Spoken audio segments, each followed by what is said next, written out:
nima dori qildi o'shanda komaga tushishiga sabab nima dori bo'ldi? Qanaqa Komada osmon? tushganda osmonning nomi esimdan chiqdi-da, shu analgin demoterapiyada bitta magnezim qildi shu. Bola keyin komaga tushdi. 20 kun komada yotdimi? 20 kun komada yotdi. Komaning ichida bitta suvdirga o'tdi. Bitta sudurgi U bo'ldi. bunday bitta bir nuqtada ko'zimda qatish bo'ldi. Birdan o'ziga keldi. Yaxshi o'tgan. Ugrajayishlar bo'lganmi yo'qmi? Patologiyada yotganmi? Yotgan, ha? Srogida tug'ilganmi yo'qmi bola? Srogida tug'ilgan.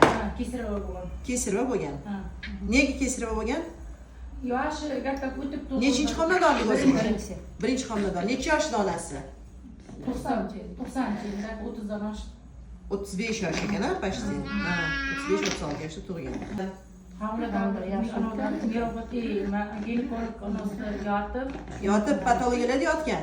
bir marta yotib davolandi. Nima uchun yotgan? Shu nima uchun yotgan? Qon ketganmi? Yo'q, hech narsa bo'lmagan. Shu charchadim deb qildi, bordi ginekologga ko'rsatdik, dedi. Tug'ilish yaxshi bo'ldi, bola.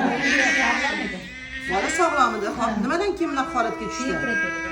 6 oylig'ida temperatura qildigan, temperatura tushmay qarshiga opardi. Bitta magnezim qildi. Sudirga qarshi, sudirga berib qolmasligi uchun temperatura Yo'q, hali temperatura bor. Temperaturani tushirmasdan turib magneziya qilishdi. Analda demotirar bitta magnezim bitta osma qo'ydi, shu osmaning ichida komaga tushdi. Shu magneziya yotdi. Oddiy dori svechalarni tushira olmadinglarmi? Nechigacha chiqdi issig'i? 9,5 bo'ldi.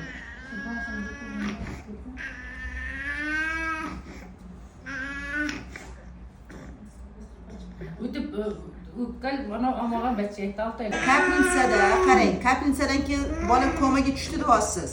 Hop, shunda temperatura nechi bo'lgan? 39,5 edi. Hop, 39,5. 39,5 ni litический qilmaydi-ku, сразу.